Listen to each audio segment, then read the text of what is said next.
আমার বিশ্ব নবী জনাবে মুহাম্মদ রাসূলুল্লাহ সাল্লাল্লাহু তাআলা আলাইহি ওয়াসাল্লাম নবী আমার কানে আর বলেন সাহাবারা আমি তোমাদের চেহারার দিকে চেয়ে সাহাবা আমার সরজামানার কথা মনে পড়ে যায় যেই সময় তোমরা আমাকে চিন্তা নাও ওই সময় তোমরা আমাকে অনেকে তোমরা আঘাত দিয়েছো আল্লাহর নবীর সাহাবা আবু বকর রাদিয়াল্লাহু তাআলা আনহু তিনি বলেন নবী গো আমি আপনার উপরে ঈমান আনার পর নবী যে আপনাকে আমি কোনোদিন দুঃখ দিই নাই আল্লাহর নবীর সাহাবা হযরত ওমর ফারুক রাদিয়াল্লাহু তাআলা আনহু নবীর হাত দুখানা বাবজি বাম পাশে তিনি বসেছিলেন আল্লাহর রাসূলের কান্না দেখে তিনি থাকতে পারলেন না আল্লাহর নবীজির বাবজি হাত দুখানা ধরে বলেছিলেন হুজুর যেদিন আমি আপনাকে চিনতে পেরেছিলাম না আপনারা সকলে জানেন আল্লাহর নবীজির বাবজি সবচেয়ে বাবজি ভয় ছিল ওমরকে নিয়ে ওমরের সময় বাবজি যখন ওমর ঈমান এনেছিল না ওই সময় আল্লাহর নবী জনাবে মুহাম্মদ রাসূলুল্লাহ সাল্লাল্লাহু তাআলা আলাইহি ওয়াসাল্লাম প্রকাশ্যে কলমার দাওয়াত দিতে পারতেন না চুপে চুপে কলমার দাওয়াত নিয়ে যেতেন আমরা সকলে বাবজি জানি ইসলামের ইতিহাসে সর্বপ্রথম বাবজি ঈমান আনার জন্য যাকে শহীদ করা হয়েছিল ওই ব্যক্তি বাবজি ইসলামের মধ্যে প্রথম তিনি নারী ছিলেন হযরত সুমাইয়া রাদিয়াল্লাহু তাআলা আল্লাহ বলে বাবজি তার নাম হাদিস শরীফে বাবজি পাওয়া যায় আল্লাহর নবীজি গোপনে সুমাইয়া তার কলিজা টুকরা বেটাকে আল্লাহর নবীজি বাবজি ওমরের ভাই আবু জেহেল উতবা সাহেবারা তার এমন ভাবে বাবজি বিরোধিতা করত নবী আমার ওপেন প্রকাশ বাবজি কলমার দাওয়াত দিতে পারতেন না দিনের বেলায় নাই বাবা রাতের বেলায় কলমার দাওয়াত নিয়ে গিয়েছেন আল্লাহর নবীজির বাবজির কাছে হযরত সুমাইয়া আর সুমাইয়ার কলিজা টুকরা বেটাও ওরা দুজনাই বাবজি মা বেটাতে কলমা পড়ে নিল আল্লাহর নবী বললেন গো সাহাবা সাহাবিয়াও তোমরা এমন ভাবে ইবাদত করবা যেন এখনো বেঈমান আবু জেহেলের লোকেরা যেন জানতে না পারে আল্লাহ রাসূল তাদেরকে বারণ করলেন বাবা এইদিকে বাবজি উমরের কানে নাই আবু জেহেলের কানে পৌঁছে গিয়েছে মুহাম্মদ সাল্লাল্লাহু দিনের বেলায় রাত্রি বেলায় সুমাইয়া তার বেটা দুজনাই মা বেটাতে কলমা পড়ে নিয়েছে আবু জেহেল বাবা রাত্রি বেলায় সেই রাত্রিতে আপনার ডাক দিয়ে বললাম ওরে আমার বন্ধুরা বলো বলো সুমাইয়া আর আম্মারকে কে ধরে নিয়ে আসতে পারবে মক্কার চৌরাস্তার উপরে কে বেঁধে রাখতে পারবে বললাম সবাই বাবজি হাত কানা বাবজি উঁচু করলো না লাস্টে বেলায় তারা চিৎকার করে বলেছিল ওগো আমাদের নেতা আবু জেহেল সুমাইয়ার আম্মারকে প্রকাশে আনতে পারবে না আমরা কেউ একমাত্র মক্কার সবচেয়ে বড় পালোয়ান শক্তিশালী যার নাম আমরা ওমর ইবনুল খাত্তাব বলেছেন ওই খাত্তাবের বেটা ওমর নিয়ে আসতে পারবে তাছাড়া আমরা কেউ আনতে পারবো না আবু জেহেল বলল ওমরকে ডেকে নিয়ে এসো ওমরকে বাবজি ডেকে নিয়ে আসলো কিতাবে লেখা আছে ওমর শুধু নয় বাবজি সব বেঈমানেরাও আল্লাহর নবীজির বাবজি কথা যেন কানে শুনতে না পায় বলে তারা পুরো বাবজি কানে ভরে নিয়ে বেড়াতো মানুষ কথা বললে আবু জেহেলের দলের লোকেরা বাবজি কথা বললে কান থেকে তোলাটা বের করে তারপর কথা শুনতো আর নবীজির সাহাবা নবীদেরকে দেখলে দৌড় থেকে বাবজি কানে তোলা গুঁজে দিয়ে ঘুরে বেড়াতো কারণ আবু জেহেল বলেছিল লা তাসমাউ লিহাযাল কুরআন তোমরা খবরদার ওই মুহাম্মদ সাল্লাল্লাহু আলাইহি ওয়াসাল্লামের উপর যে কোরআন নাযিল হয়েছে এই কোরআন যেন তোমরা কখনো শুনবা না হযরত বাবজি ওমর তখন ঈমান আনে নাই ওমর আবু জেহেলের কাছে গিয়ে কান থেকে তলোয়ার বের করে বলল, ওগো আমাদের মক্কার বড় নেতা, তুমি আমাদেরকে বারণ করেছো মুহাম্মদ সাল্লাল্লাহু আলাইহি ওয়াসাল্লামের কথা শুনবা না। ওরে আবু জেহেল ভাই, কেন তুমি আমাকে ডাক দিয়েছো বললাও? আবু জেহেল বলল, ভাই রে, আমাদের দেশে নতুন কলমার দাওয়াত দিতেছে। আমাদের দেশে একজন ব্যক্তি বাপ মারাও মা মারাও, যাকে আমরা এতিম বলে ডাকতাম, আলামিন বলে ডাকতাম, ওই লোকটা আজকে আমাদের সুযোগ নিয়ে লোবার দাবি করেছে। তার দিনের দিকে আস্তে আস্তে মানুষ চলে যাচ্ছে। ওগো আমার বন্ধু ওমর, তাড়াতাড়ি বলল, ওই সুমাইয়া আমার তারা দুজনাই কলমা পড়ে নিয়েছে। বলো বলো তাদেরকে প্রকাশ্য দিনের বেলায় মক্কা চৌরাস্তার মোড়ে তুমি ধরে আনতে পারবে কি? বললো। ওমর বলেছিল, আবু জেহেল নেতা, চিন্তা করবা না, আমি নিয়ে আসতে পারবো, কারণ আমার এই দুই হাতে আল্লাহ এত শক্তি দিয়েছে রে বাবা। আল্লাহর নবীজি উমারের শক্তির ব্যাপারে নবীজি বর্ণনা করেন, দুনিয়ার এক নাই দুই নাই 50টা বাদ্য যুবকের শক্তি মহান রব্বুল আলামিন একাই বাদ্য ওমরের হাতে দিয়েছিলেন। এই ওমর এত শক্তিশালী ওমর ছিল, আল্লাহর নবী জনাবে মুহাম্মদ রাসূলুল্লাহ সাল্লাল্লাহু তাআলা আলাইহি ওয়াসাল্লামের মহব্বতের সাহাবিয়াকে বাপজি আপনার ধরে নিয়ে চলে আসলো। ওমর টেনে নিয়ে এসে মক্কার বাপজি চৌরাস্তার মোড়ে মা বেটাকে এমন করে বাপজি জায়গায় বেঁধে রাখলো। হাদিস শরীফে পাওয়া যায়, ওমরের বাপজি আপনার কি করলো? ওমর জোর করে বাপজি আবু জেহেলের কথা শোনার পর সুমাইয়ার শরীর থেকে বাপজি কাপড়গুলোকে খুলে ফেললো, সুমাইয়াকে পুরো লঙ্গা করে টিকে রাখলো। দুই হাত দিয়ে যে বাপজি লজ্জাস্থান কানকে ধরবে, তাও বাপজি ধরার সুযোগ দিল না। বেমান আবু জেহেল উতবা সাহেবারাও ওমরের সাহস পেয়ে বাপজি তারা হাত দুখানা শুদ্ধ পর্যন্ত টেনে বেঁধে রাখলো। হযরত সুমাইয়ার কলিজার টুকরা বেড়া বেটা বড় বাপজি আম্মারকে তার 10 হাত ধরে বাপজি বেঁধে রাখলো, যেন চোখ খুললি যেন তার মায়ের লজ্জাস্থানের দিকে যেন নজর পড়ে। হযরতে আম্মারের লজ্জাস্থান পর্যন্ত দেখা যায়। হযরতে আম্মার আল্লাহর কাছে কেঁদে বলেন, আল্লাহ আর সহ্য করতে পারি নাই, ওগো মাওলা তুমি আমাদেরকে তাড়াতাড়ি আমাদেরকে দুনিয়ার বুক থেকে উঠিয়ে নাও। ও বাপজি ভাইরাও, যারা বেঈমান হয় তারা বাপজি মানুষকে মারতে গেলে এমনকি ছোট বাচ্চা মারতে বাপজি দ্বিধাবোধ করে নাই। আমার পূর্বেকার বক্তা অনেক কথা আলোচনা করেছে, আপনার কয়েকদিন থেকে নয় বাপজাত কদিন হয়ে গেল আপনারা শুনেছেন বাপজি সিরিয়াকে বাপজি ইসলামের জয় হয়েছে, বলুন আলহামদুলিল্লাহ। এই সিরিয়ায় আজ কয়েক মাস আগে বাপজি জালেম বাদশাহ এমন অত্যাচার করেছিল, ছোট বাচ্চা ছেলেকে বাপজি এমন নির্মম ভাবে বাপজি মেরেছিল, তার মুখ দিয়ে রক্ত বেরোচ্ছিল, কপাল ফেটে দিয়েছে, হাত বাপজি আপনার কেটে পড়ে গিয়েছে।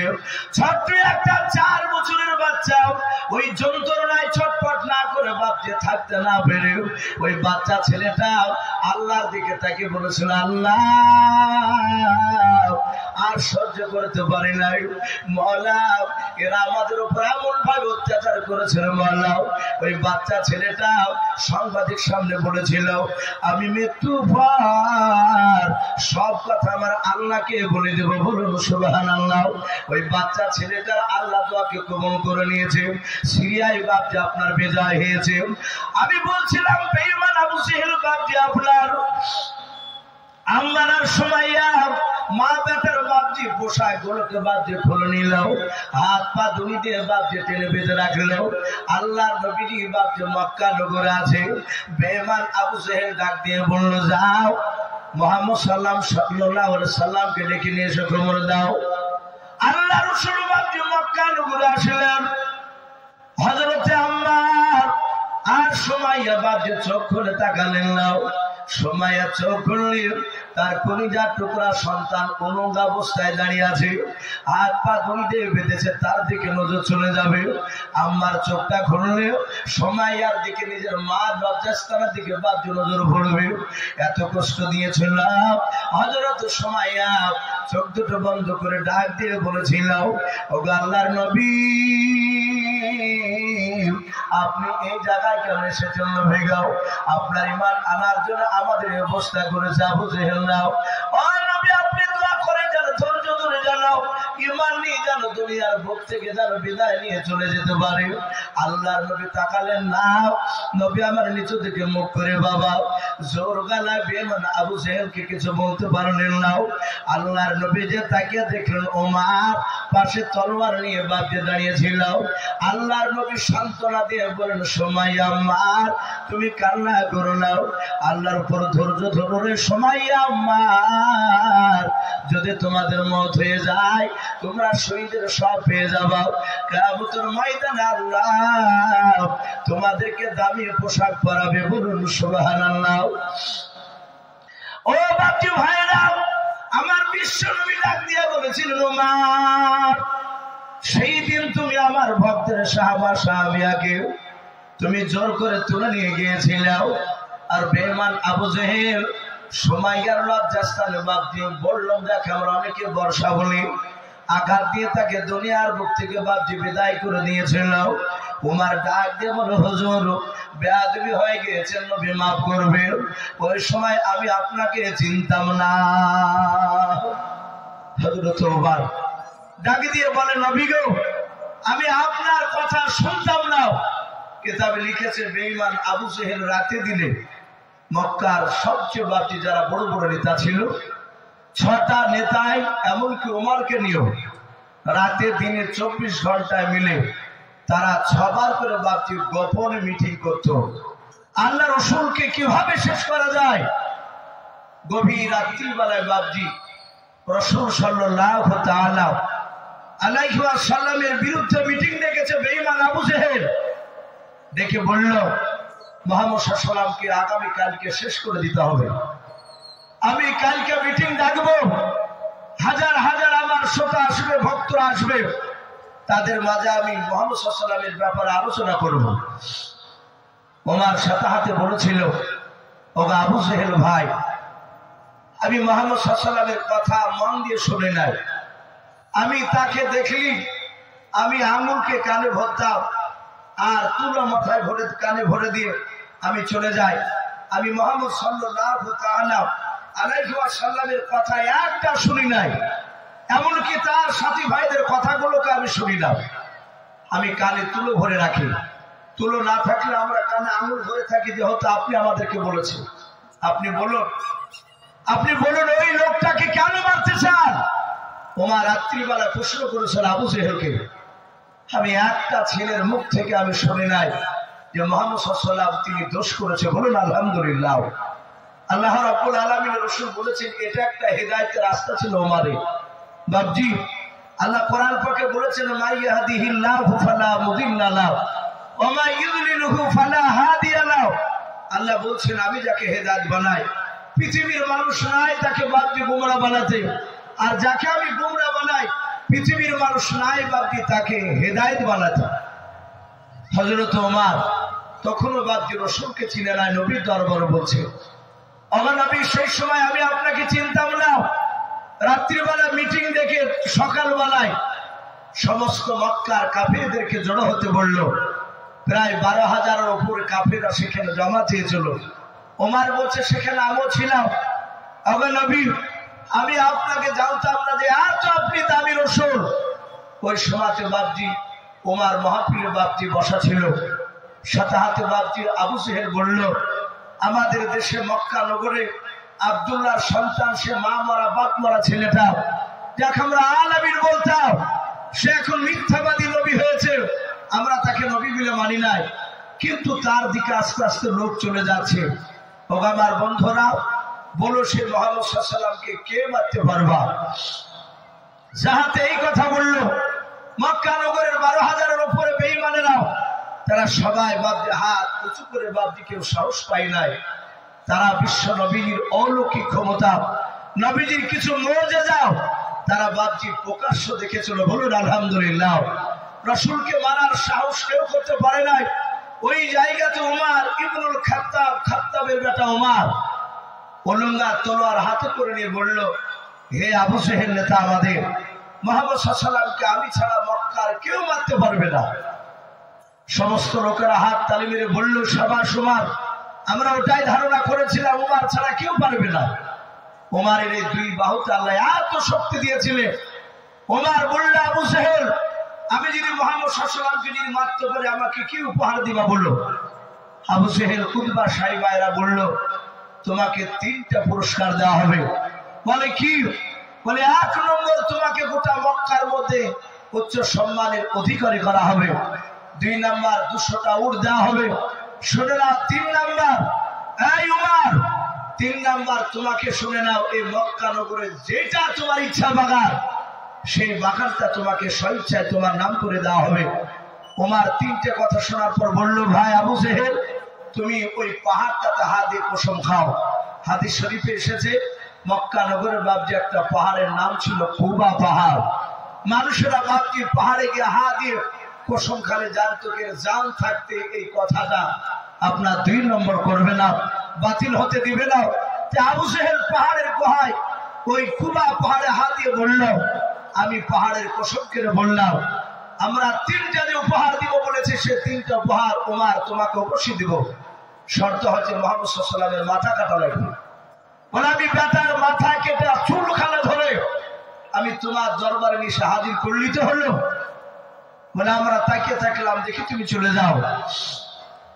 ওমর দৌড়া ছিল উলুঙ্গা তলোয়ার নিয়ে। ওমরের এত রাগ হয়েছিল রাসূলুল্লাহর উপরে, নবীকে বাপজি আপনার অনেক মারবে এরকম আবু জেহেলের মুখে শুনেছিল।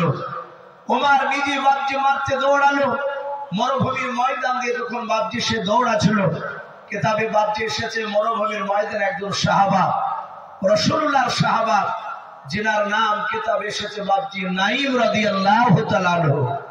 কি নাম বললাম ভাই? তো মহব্বতপূর্ণ সাহাবা নাম হযরত নাঈম রাদিয়াল্লাহু তাআলা আনহু।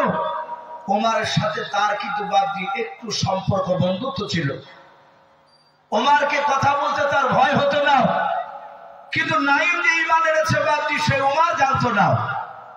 নাঈম ওমরকে বলছে ওগো ওমর ভাই, এত দ্রুত বেগে তুমি কোথাও দৌড়ে যাচ্ছ খোলা তলোয়ার নিয়ে?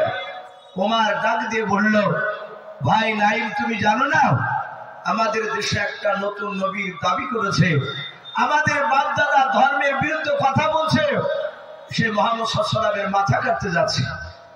নাঈম বলল ভাই তুমি তো একাই, কিন্তু আমি জানি মুহাম্মদ সাল্লাল্লাহু আলাইহি ওয়াসাল্লামের কিছু সাহাবা তার বন্ধুরা রয়েছে। হে ভাই ওমর, তুমি একাই মারতে যেও না, তার সাথীরা তোমাকে মেরে ফেলবে। ওমরের চোখ দুটো আরো কুখের মতো লাল হয়ে গেল। ডাক দিয়ে বলে এই বেটা নাঈম, তোর কথা শুনে মনে হচ্ছে তুই মুহাম্মদ সাল্লাল্লাহু আলাইহি ওয়াসাল্লামের লোক। যারা ইমানদার হয় তারা আল্লাহকে ছাড়া বাপজি ভয় পায় না। হযরত নাঈম বুকটা বাপজি উঁচু করে সিংহের মতো গর্জন দিয়ে বলল এই ওমর, আমি মুহাম্মদ সাল্লাল্লাহু আলাইহি ওয়াসাল্লামের কালেমা পড়ে নিয়ে মুসলমান হয়েছি। আজ কয়েকদিন হলো আমি মাঠে দুম্বা উট চালাচ্ছি। এই ভাই, আমি নবীর কালেমা পড়েছি তো কি হলো? ওমর বলল বেটা আগে তোকে জবাই করবো, তারপর মুহাম্মদ সাল্লাল্লাহু আলাইহি ওয়াসাল্লামকে যাবো।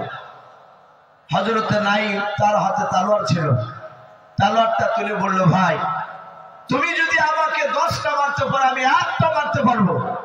এই ওমর, তোমারও হাতে তলোয়ার আমারও হাতে তলোয়ার, তোমারও 2টো হাত আমারও 2টো হাত। ওরে ওমর, তোমার শরীরে রক্ত রয়েছে আমারও শরীরে রক্ত রয়েছে। ওমর, আমাকে নবীকে মারার আগে তোমার বাড়িটা ভালো করে খোঁজ নাও গা। ওমর সাথে হাতে থমকে গিয়ে বলল বাড়ি মানে? বলে ওমর, তোমার আপন কলিজার টুকরা বোন ফাতেমা। ওমরের একটা নিজের বোনের নাম ছিল ফাতেমা। বলে তোমার বোন আর তোমার দুলাভাই ফাতেমার স্বামী শাহিদ, এরা দুজনাই বিশ্ব রাসূলের কালেমা পড়ে নিয়েছে। বলুন আলহামদুলিল্লাহ। ওমর জানতো না, যাহাতে এই কথা শোনালো ওমরের রাসূলের উপর যা রাগ ছিল তার চেয়ে বাপজি 3 গুণ রাগ বেড়ে গেল। ওমর বলল বললি কি? বলে হ্যাঁ। এই ওমর বাড়িটা খোঁজ নাও গা, তারপর পর খোঁজ নিতে যেও। ওমর বলল যদি তোর কথা সত্য হয় আমি এক্ষুনি গিয়ে আমার কলিজার বোন আর দোলা ভাইকে পর্যন্ত আমি ছাড়বো না, আমি তাদেরকে তলোয়ার দিয়ে প্রথমে জবাই করবো, তারপরে নবীকে বেটাকে জবাই করতে যাব। ওমার বাপ যে দৌড়াতে শুরু করে দিল তার বোনের বাড়ি থেকে।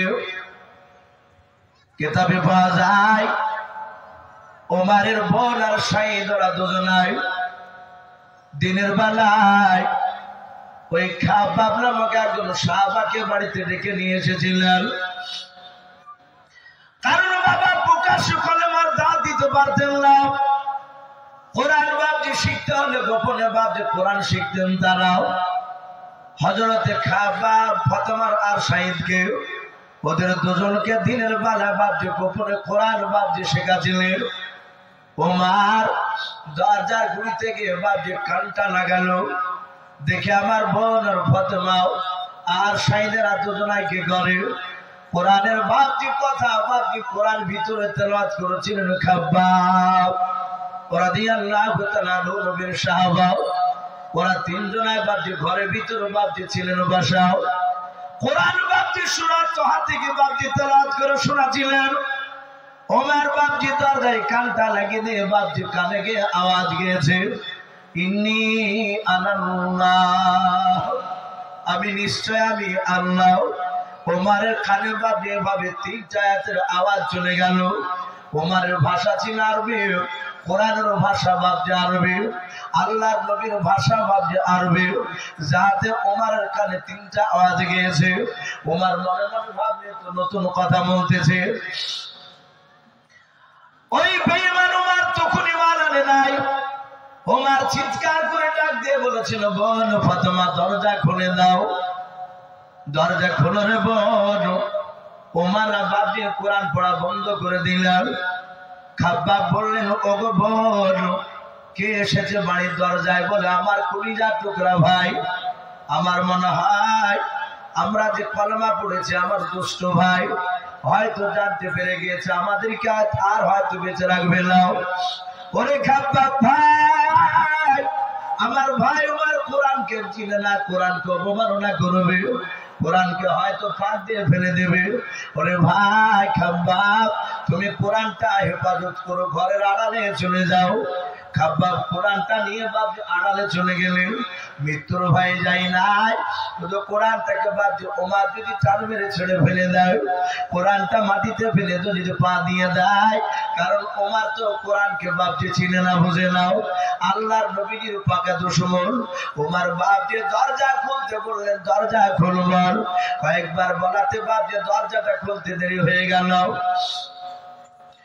ওমর বাপজির আগে থাকতে না পেরে বাবা সঙ্গে সঙ্গে বাপজি আপনার পা দিয়ে লাথ মেরে দরজাকে ভেঙে ফেলল। এখনকার মতো সিমেন্ট দিয়ে বাপজি দরজা লাগানো ছিল না বাবা, গাছের ডাল দিয়ে বাপজি দরজা করা ছিল, খেজুরের পাতা দিয়েও। ওমর লাথ মেরে বাপজি ঘরের দরজাটা আপনার ঝাপটা ভেঙে ফেললেন। ভেঙে ফেলার পর দাঁড়িয়ে দেখছে বাপজি তার বন্ধু নাই, তার বোন শাহিদ বাপজি দাঁড়িয়ে আছে, তার বোন ফাতেমাও দাঁড়িয়ে আছে। ওমরের চোখ দুটো বাপজি চোখের মতো লাল হয়ে গিয়েছে। ওমর এত রাগান্বিত হয়ে রে বাবা তলোয়ার খানা বাপজি আপনার ডান হাতে ধরে আছে। ওমর দৌড়ে গিয়েও নিজের বাপজি দুলা ভাই শাহিদের কাছে গিয়ে দাড়িখানা বাপজি বাম হাত দিয়ে ধরলাম। যাহাতে দাড়িখানা বাম হাত দিয়ে ধরেছে, শাহিদ ডাক দিয়ে বলেছিল, ভাই কি ব্যাপার, তুমি আমার দাড়িখানা কেন ধরলে, ছেড়ে দাও। ওমর বলল, ভাই শুনলাম তুমি নাকি কলমা পড়ে নিয়েছ, আমাদের তো মুহাম্মদ সাল্লাল্লাহু আলাইহি হযরত ওমর নয়। শাহিদ ডাক দিয়ে বলেছিল, ওমর ভাই শুধু আমি নয়, ওই দেখো তোমার কলিজার টুকরা বোন ফাতেমা কলমা পড়ে নিয়েছে, আমরা দুজনাই। ওমর বলল, এখনো কলমা ছাড়বি না? বলে না। যাহাতে বাপজি না বলেছেন হযরত শাহিদ ওমর আগে থাকতে না পেরে বাবা দাড়িখানাকে ধরে টাল মেরে বাপজি আগুনেতে ফেলে দিল। ওমরের দুলা ভাই ওমরের শক্তি সামলাতে না পেরে দাঁড়াস করে মাটিতে পড়ে গেল। পড়ে যাওয়ার পর বাপজি শাহিদের বুকের উপরে দাঁড়িয়ে গেল। ওমর দাঁড়িয়ে যাওয়ার পর পা দিয়ে বাপজি বুকে লাথি মারতে লাগল। হযরত ওমর তলোয়ারের উল্টো পেড়ে দিয়ে বাবা শাহিদের বাপজি আপনার পিঠে মুখে বাপজি তলোয়ারের উল্টো পেটে আঘাত করতে লাগল। মারে আর বলে, বলো ভাই এখনো নবীজিকে কি ছাড়ে মানা বলো। হযরত শাহিদ কেঁদে কেঁদে বলে, বলেছিল ভাই ওমর আমাকে যদি মারতে মারতে যদি তুমি ধুলার সাথে মিশে দাও খোদার কসম কেন বলে যে নবীকে বুকের ভেতর জায়গা দিয়ে দিয়েছে এই নবীকে বুক থেকে তুমি বের করে দিতে পারবে না বলুন সুবহানাল্লাহ আল্লাহর নবীকে মারতে না নবীর সাহাবা সাহিবকে মারতে লাগলো ওমরের মন তাকে দেখলো আরে আমার স্বামীকে মেরে ফেলবে আমার ভাই আমার স্বামীকে বেঁচে রাখবে না হযরতে সাইদের বাপজি অর্ধাঙ্গিনী বিবি ফাতেমা নিজের বাপ যে স্বামীর বুকের উপর শুয়ে পড়ল তাকে দিয়ে বলেছিল ভাই আমার স্বামীকে মেরো না তুমি যা মারতে হয় তুমি আমাকে মারো হযরত ফাতেমার দৃশ্যখানা দিকে তার বোনের হযরত ওমরের বাপজি দিলে পর্যন্ত বাপজি আপনার রহম আসিল না হযরত ওমর ফারুক রাদিয়াল্লাহু তাআলা আনহু বাবা তাকে দেখে নাও এ বোন তো আমার কথা শুনবে না নিজের বোনকে বাপজি মারতে পর্যন্ত ছাড়ে নাই বাপজি চোরের মুঠিখানাকে ধরে টান মেরে ফেলে দিল আগে নাই উল্টে পড়ে গেল চিৎকার করে কেঁদে কেঁদে বলল ভাই খবরদার তুমি যেন আমার স্বামীকে মারবা না যা মারতে হয় তুমি আমাকে মারো ওমর আগে থাকতে না পেরে নিজের বুকের উপর বাপজি বোনের বুকের উপর দাঁড়িয়ে গেল পা দিয়ে লাথি মারতে শুরু করলাম তলোয়ারের বাপজি উল্টো ফিরে দিয়ে আঘাত করতে লাগল ওমরের বাপজি আপনার যখন এই বাপজি মারিতে সকালে দেখে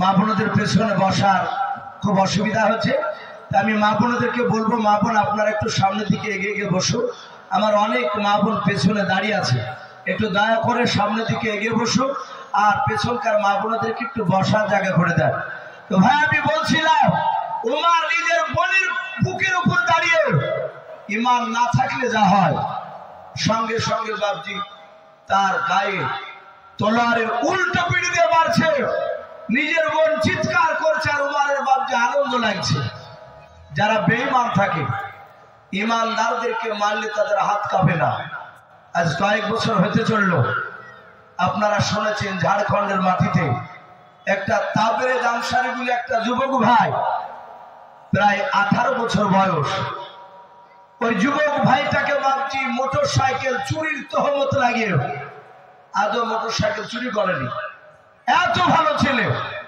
অপরাধ মুসলমান সে বাপজি তাকে চোরের অপরাধ ধরে তাকে মিথ্যা তহমত লাগিয়ে রাতে দিনে মিলে 18 ঘন্টা ধরে জঙ্গলের কলমি জঙ্গলের ডাল ভেঙে ধারাবাহিক ভাবে বাপজি কয়েকজন জানোয়ার তাকে পিঠে মেরে দিয়েছে আশা করি প্রায় মানুষে দেখেছে ওরা মারছে একটা যুবককে 18 ঘন্টা ধরে মারা চারটেখানিক ব্যাপার নয় বিনা ট্রিটমেন্টে বাপজি তাকে মারছে আর ওই জানোয়াররা বাপজি এক ধরনের কুলঙ্গার এই দুনিয়াতে ভারতবর্ষের বুকে রয়েছে তারা আনন্দ করছে মারছে আর পাশ থেকে তারা হাসছে দিল্লির সরজমিনীতে ওয়াশকুরিনী বলে একটা হাফেজ কোরআনের হাফেজ ওটা বাপজি ক বছর হতে চললো তাকে রাত্রিবেলায় অপরাধ কিছু ছিল না শুধু একটা হেডফোন কিনতে গিয়েছিল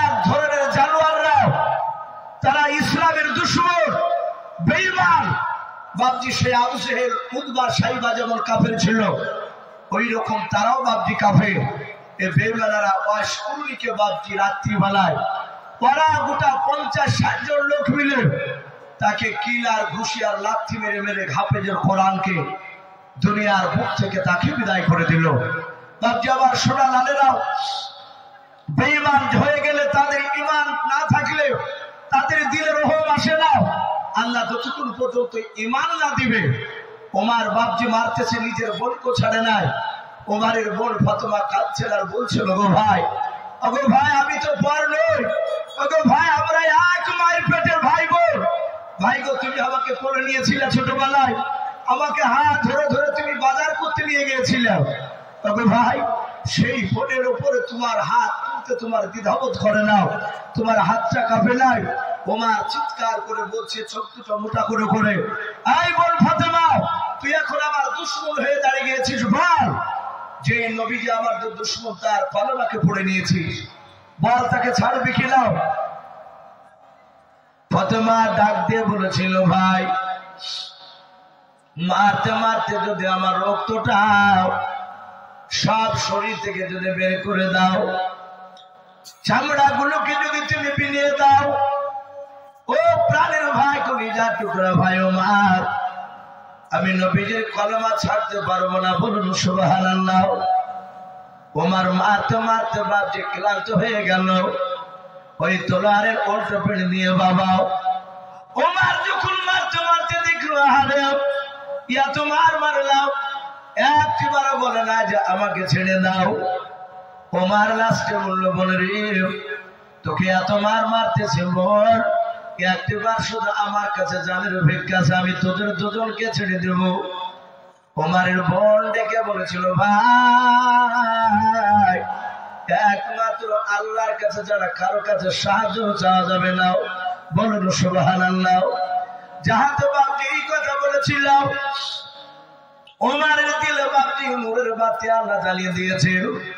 ওমর আর বেঈমানে থাকবে না, আল্লাহ তাকে গুমরাহ থেকে হেদায়েত বানাবে। ওমর মারতে মারতে ডাক দিয়ে বলে, জানের ভিক্ষা চাইবি না? বলে নাও। বলে এই কথা কে শিখিয়েছে? বলে সেই নবী মুহাম্মদ সাল্লাল্লাহু আলাইহি ওয়াসাল্লাম, যে নবীর কলেমা পড়ার জন্য আমাকে মারতেছিল। ডাক দিয়ে বলে, বোন ফাতেমা, আমি দরজার গুড়িতে দাঁড়িয়ে কান লাগিয়ে দিয়াও, আমি একটু চুপ করে দাঁড়িয়ে তোমার কথাগুলো শুনছিলাম। ওরে বোন, কি জানো তোমরা গুনগুন করে পড়ছিলাম, ইন্নী আল্লাহ, এই কথাটা তোমরা পড়ছিলাম, কি কথা বলছিল বললো? হযরত ওমর ডাক দিয়ে যখন এই কথা বললাম, ওমরের বোন বাপজি ফাতেমা কাঁদে কাঁদে ডাক দিয়ে বলেছিল, ভাই আমার উপরে নাই যে নবীর কলমা ছাড়তে বলছো, ওই নবীর উপর কোরআন নাযিল হয়েছে, ওই কোরআনটা আমার বাড়িতে পড়তেছিল খাব্বাব, আমাদের কি শেখাচ্ছিল, আমরা পড়ছিলাম। বলে বোন ওই কোরআনটা নিয়ে আয়, কোরআনটা আমি একটু দেখবো। বলে ভাই গো, ওই কোরআন তোমাকে ছুঁতে দেওয়া হবে না। বলে কেন? বলে কোরআন নাপাক অবস্থায় ছোঁয়া যাবে না, কোরআন পবিত্র অবস্থায় ছোঁয়া যায়। কিন্তু বাপজি এক শ্রেণীর বাপজি ওলামা কিছু মনে করবেন না, তারা বলছে বিনা অযুত কোরআন ছোঁয়া যায়। বলুন আস্তাগফিরুল্লাহ। অথচ এই কোরআন বিনা অযুতে বাপজি ছোঁয়া যাবে না। ওমরকে বলল, ওমর ভাই তুমি নাপাক অবস্থায় আছো, তুমি পেশাব ফিরে পানি নাও নাও। বললো বলো আমি নাপাক অবস্থায় আছি, এটা সত্য, কিন্তু কোরআনটা যদি আমার না ছোঁয়া হয় তুমি একটু পড়াও। খাব্বাব ঘরের আড়াল থেকে বাপজি বেরিয়ে আসলেন, দেখলেন ওমর নরম হয়েছে, ওমর আর মারবে নাও। খাব্বাব বেরিয়ে এসে বললেন, ভাই ওমর, গতকালকে নবীর পেছনে আমি আসর নামাজ পড়েছিলাম, আল্লাহর নবী আল্লাহর কাছে দোয়া করেছিলেন, আল্লাহ ওমর আর আবু সাইলেরা দুজনাই যেভাবে আমার দ্বীনের বিরোধিতা শুরু করেছে, ওগো মওলা তোমার কোরআনের বিরোধিতা শুরু করেছে, তোমার দ্বীন আর প্রচার করতে দিবে না। ও মালিক, ওদের দুজনের মধ্যে যার দ্বারা ইসলামের কামিয়াব হবে, ইসলামের ভালো হবে মওলা, ওদের দুজনের মধ্যে একজনকে তুমি ইসলামের মধ্যে দাখিল করে দাও। খাব্বাব বলেন, ভাই আমার মনে হতেছে তোমার দোয়াটা আল্লাহর দরবারে কবুল হয়েছে। বলুন সুবহানাল্লাহ।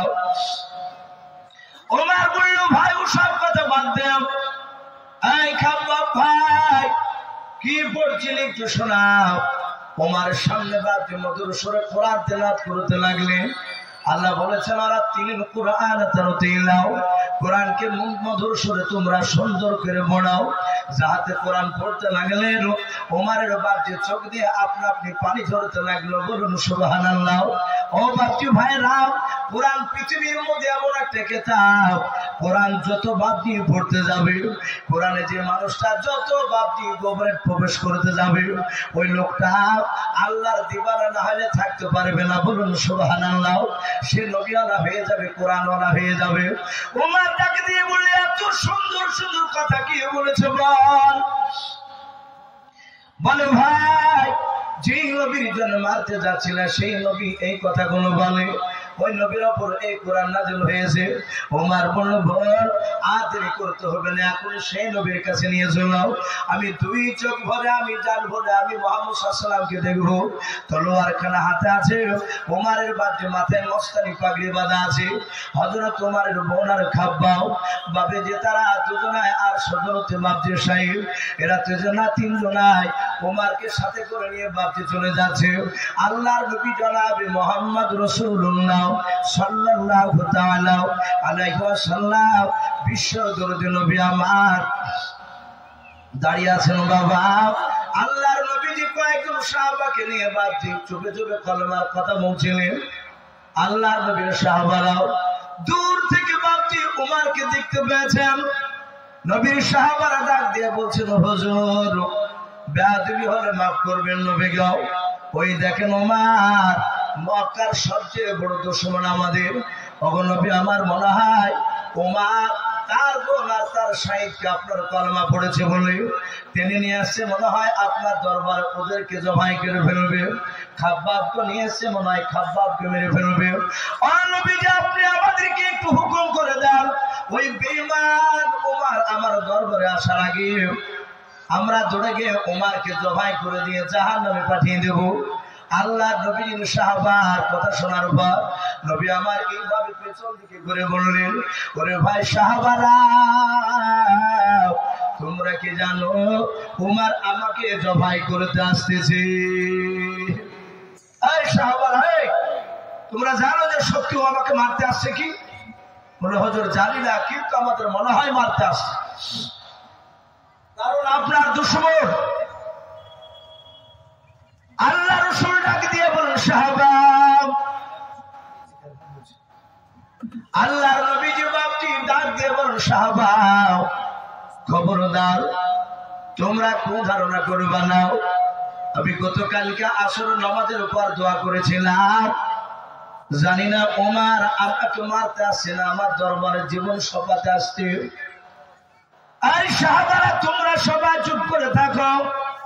আল্লাহর নবী জনাবে মুহাম্মদ রাসূলুল্লাহ সাল্লাল্লাহু তাআলা আলাইহি ওয়াসাল্লাম নবীজি দেখলেন সাহাবা হযরত ফাতেমা সাইদ আর বাপজি খাব্বাব ওমরের হাত ওখানে ধরে নিয়ে আসতেছে।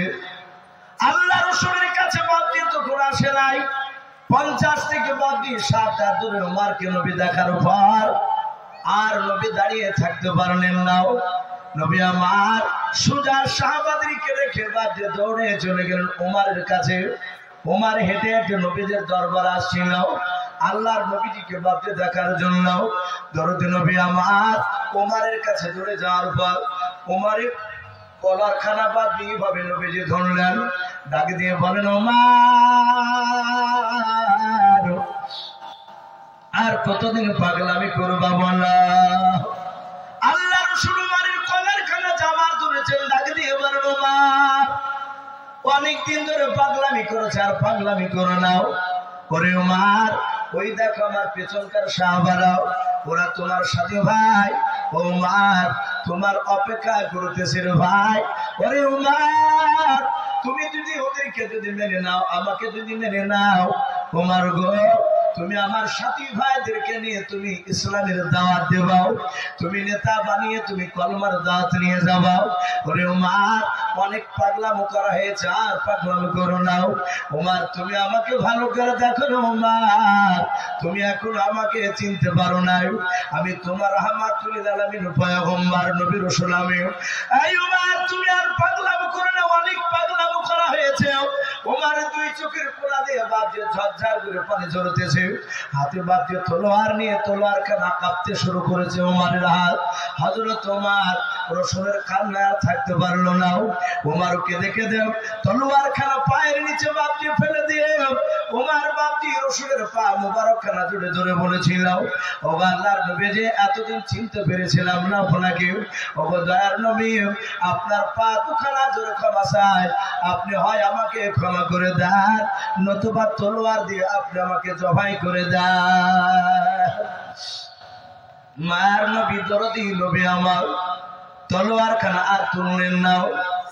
হযরত বিশ্ব নবী ওমরকে বুকের সাথে পানে ধরে ধরলেন, জোরে জোরে বলেন ওমর রে দুনিয়ার মুখে আমি আল্লাহ রসুল আমাকে পাঠিয়েছে, আমার আল্লাহ আমাকে রসুল করে ওমার দুনিয়ার মুখে কারো বদলা নিতে পাঠাই নাই। বলুন সুবহানাল্লাহ। আল্লাহর নবী বলুন ওমার মাফ করে দিলাম। ওমার 7 বার যে কলমা পড়ে নিল, সেই ওমার ডাক দিয়া বলেছিল নবী গো আপনি কান্না করবেন না। ও নবী ওমর ঈমান আনার আগে আপনাকে চিনতে পেরেছিল না। আপনার উপরে ঈমান আনার পর আর বেঈমানরা আপনার দিকে আঙুল তুলে কেউ কথা বলতে পারে না। বাপজি সে রসুল দিনকে প্রচার করতে গিয়ে বাপজি মার খেয়েছিল। আজ আপনারা বসে আছেন প্রচন্ড শীতের রাত্রিতে এ রসুলুল্লাহ সেই নবীর কথা শোনার জন্য। বাপজি আমার পূর্বেকার বক্তার মুখ শুনেছে, আমি আপনাদের কাছে 2-4 কথা বাপজি একটু তুলে ধরলাম। এই দিন বাঁচাতে গিয়ে রসুলুল্লাহ অনেক মার খেয়েছে, সেই দিন বাপজি আমরা আজকে পেয়েছি বিনা মার খাওয়াতে। কেউ বলতে পারবেন না যে কলেমা পড়ার জন্য আমাকে মার খেতে হয়েছে। আমরা মার খাই না। খুব জোর বাপজি তাবলিগ জামাতের লোক যদি এলাকায় আসে, আপনাদের এখানে তাবলিগ আসে না? তাবলিগ আসলে দেখা যায় নামাজের জন্য ডাকতে গেলে ভোরবেলায় কারো বাড়িতে গিয়ে ডাকলে সে ভদ্রলোক হয়তো বিছানায় শুয়ে আছে, বারবার ডাকা হয়, তার স্ত্রী ঝাড় দিয়ে বেড়াচ্ছে, হয়তো বললাগো ডাকছে, মানুষ এসেছে দরজা, বলে কারা? বলে সব টুপি পরা লোক এসেছে, তাবলিগের মনে হয়। লোকটা বেরিয়ে এসেছে কচলাতে কচলাতে শুধু এতটুকু কথা বলে, আপনাদের কাজ নাই? আপনারা আমার কাঁচা ঘুমটাকে ভেঙে দিলে, কিন্তু মানে নাও। আর আবার রসুলের সাহাবাদেরকে মার খেতে হয়েছিল। ভাবছি সেই দিন আমরা পেয়েছি। সেই 5 ওয়াক্ত নামাজ পড়ানোর জন্য আল্লাহ রসুল কেঁদেছিলেন, মার খেয়েছিলেন। সেই দায় গিয়েছেন উদবা উতাইবারা, উটের পচা ভুড়ি নিয়ে রসুল্লাহর মাথায় চেপে ধরেছে এ নামাজ কায়েম করার জন্য। সেই নামাজ পড়ার জায়গা ভাবছি মসজিদ। আমার পূর্বেকার বক্তা তিনি আদায় করছিলেন। এই জালসার কমিটি ভাই, আপনাদের মসজিদের যোগ্য ইমাম সাহেব উনি বলেছেন ভাই আমাদের এখানে ধারাবাহিকভাবে সবাই প্রথম থেকে যে কালি শোনাবে তা নয়, বক্তব্য শেষে কিছু চাইবে, ইনশাল্লাহ মানুষ দিবে। ভাবছি এখানে অনেক আল্লাহওয়ালা বান্দা রয়েছেন, মা বোনেরা রয়েছেন। আমার পূর্বেকার বক্তা 5000 করে চেয়েছিলেন। আমি আপনাদের কাছে ভাবছি 5000 করে চাইবো না, খুব সীমিত টাইম। কারণ আমার পরে প্রধান বক্তা শুধু 24 পরগনা থেকে এসেছে ভাইজান, হয়তো আর কিছুক্ষণের মধ্যে হয়তো স্টেজে এসে হাজির হয়ে যাবে। তাই ভাবছি সভাপতি সাহেব নির্ধারিত টাইম দিয়েছেন, টাইমের 1 মিনিট ভাবছি কোনো বক্তা আগে যাবে না। আমি আপনাদেরকে অনুরোধ করব, আল্লাহ রসুল বলেছেন মান বানা লিল্লাহি মাসজিদান বানালাহু লাহু বাইতান ফিল জান্নাহ। নবীজি বলেছেন কেউ যদি মসজিদ তৈরি করার জন্য কেউ যদি টাকা দেয়, কেউ যদি সিমেন্ট দেয়, নবীজি বলেছেন তার জন্য জান্নাতে একটা ঘর আল্লাহ বানিয়ে রাখবেন। বলুন আলহামদুলিল্লাহ। তাই এখানে অনেক আল্লাহওয়ালা বান্দা রয়েছে, সে মসজিদ তৈরি করার জন্য। ভাই আপনাদের কাছে আমি 5000 10,000 চাইবো না ভাই। যদি কোনো আল্লাহর বান্দা এখানে থাকেন 500 টাকা করে, 1000 টাকা করে, যদি কোনো আল্লাহর বান্দা থাকেন ভাই একটু চটচট করে ভাবছি গোটা 10 লোক আমরা একটু উঠি, কাছে না থাকলে একটু আদা করবো। কারণ ভাবছি দুনিয়াতে চোখ বন্ধ করে সব পড়ে থাকবে, শুধু ভাবছি আপনার বেটা ছেলে হলে 3 খান কাপড়, মেয়ে ছেলে হলে 5টা কাপড়। মাশাআল্লাহ বলেন আরে তকবীর, ঠিক আছে। এ দেখেন 1000 টাকার 2 বস্তা সিমেন্ট। বাপজির নাম কি? বেনাবিতে